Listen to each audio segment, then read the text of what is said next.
सभी कहते हैं कि मृत्यु के बाद कुछ भी साथ नहीं जाता। सब का सब यहीं धरा रह जाता है।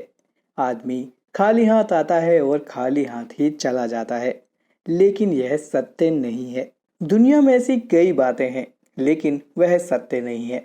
तो आइए जानते हैं कि जब व्यक्ति जन्म लेता है तो साथ में क्या लाता है, और जब उसकी मृत्यु हो जाती है तो वह साथ में क्या ले जाता है। दोस्तों, हिंदू धर्म कहता है कि व्यक्ति जो साथ लाया था वह तो साथ ले ही जाएगा, साथ ही वह भी साथ ले जाएगा जो उसने इस जन्म में अर्जित किया है।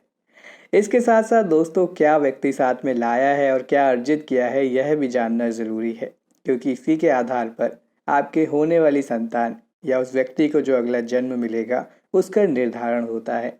तो आइए दोस्तों, जानते हैं कि कैसे जाने कि आपकी संतान आपके लिए कैसी होगी और किस आधार पर दोस्तों आपको इस प्रकार की या किसी विशेष प्रकार की संतान की प्राप्ति होती है। नमस्कार दोस्तों, स्वागत है एक बार फिर से आप सभी का हमारे चैनल दैविक गुरु पर। दोस्तों, हमारे शास्त्र कहते हैं कि व्यक्ति जब भी जन्म लेता है तो अपने साथ में 3 चीज़ें लेकर आता है। अब ये 3 चीज़ें क्या हैं? तो दोस्तों, यह चीज़ें हैं संचित कर्म, स्मृति और जागृति। अब ये संचित कर्म क्या है?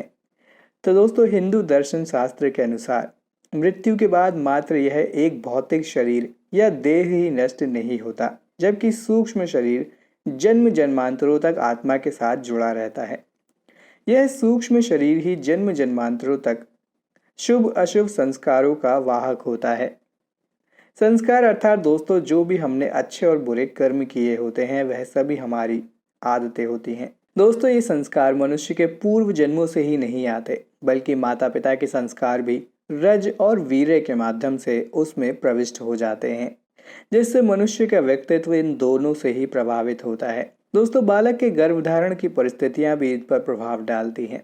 यह कर्म संस्कार ही प्रत्येक जन्म में संग्रहित अर्थात एकत्रित होते चले जाते हैं, जिससे कर्म चाहे वो अच्छे हो या बुरे, दोनों का एक विशाल भंडार बनता है। इसे ही हम संचित कर्म कहते हैं। दोस्तों, दूसरा हमारा सवाल है कि स्मृति क्या होती है। तो दोस्तों, 1% भी लोग नहीं होंगे जो अपने पिछले जन्म की स्मृति को खोलकर यह जान लें कि वह पिछले जन्म में क्या थे। प्रत्येक व्यक्ति के पास अपने पिछले जन्म और अन्य जन्म की कुछ खास स्मृतियां संग्रहित रहती हैं। दोस्तों, यह स्मृतियां कभी भी समाप्त नहीं होती। भगवान श्री कृष्ण गीता अर्जुन से कहते हैं कि ये अर्जुन, तुझे अपने अगले और पिछले जन्मों का याद नहीं है, लेकिन मुझे अपने लाखों जन्मों की स्मृति है। लाखों वर्ष पूर्व भी तू था और मैं भी था। किस जन्म में तू क्या था यह मैं जानता हूँ, और अगले जन्म में तू क्या होगा यह भी मैं जानता हूँ, क्योंकि मैं तेरे संचित कर्मों की गति को भी देख रहा हूँ। अतः यह कहना होगा कि जब व्यक्ति जन्म लेता है तो वह पिछले जन्म की स्मृतियां साथ लाता है, लेकिन वह धीरे धीरे उन्हें भूलने लगता है। दोस्तों, हमारा तीसरा विषय है जागृति। दोस्तों, यह विषय थोड़ा कठिन है, लेकिन प्रत्येक मनुष्य और प्राणी के भीतर जागृति का स्तर अलग अलग होता है। यह उसकी जीवन शैली, संवेदना और सोच पर निर्भर करता है। एक कुत्ता मनुष्य से कम जागृत होता है, जैसे एक शराबी व्यक्ति होता है।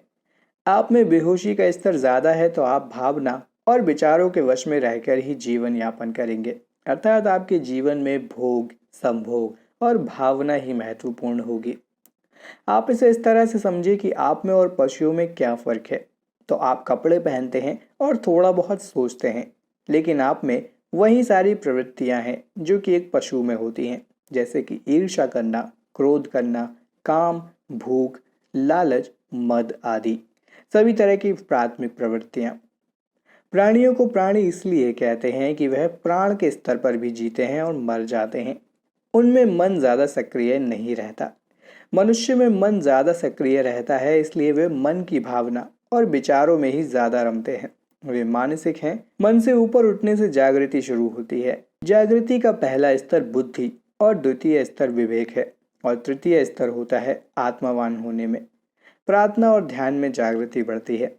सभी को मिलाकर कहा जाता है कि व्यक्ति अपने साथ धर्म लाता है और धर्म ही ले जाता है। शास्त्र लिखते हैं कि इसका सरल और व्यवहारिक अर्थ यही है कि मृत्यु होने पर व्यक्ति के सगे संबंधी भी उसकी देह से कुछ समय ही मोह या भावना रखते हैं और अंतिम संस्कार करने के बाद मात्र धर्म ही ऐसा साथी होता है जो उसके साथ में जाता है। दोस्तों, इन्हीं बातों के आधार पर हमारी संतान का निर्धारण भी होता है। इसके अलावा आपकी संतान आपके लिए अच्छी होगी या बुरी, इसके बारे में भी हमारे शास्त्रों में जानकारी दी गई है। अब दोस्तों, आपकी संतानों को यहाँ पर 4 तरह से देखा जा सकता है, जैसे कि ऋणानुबंध। ऋणानुबंध से दोस्तों हमारा अर्थ है कि अगर आपने पिछले जन्म में किसी से कोई कर्ज लिया हो और उसे चुका ना पाए हो, तो आपको इस जन्म में वह व्यक्ति आपकी संतान बनकर मिलता है और तब तक आपका धन व्यय कराता है जब तक कि उसका पूरा हिसाब बराबर नहीं हो जाता। इसी तरह दोस्तों, दूसरी जो संतान होती है वो होता है शत्रु पुत्र।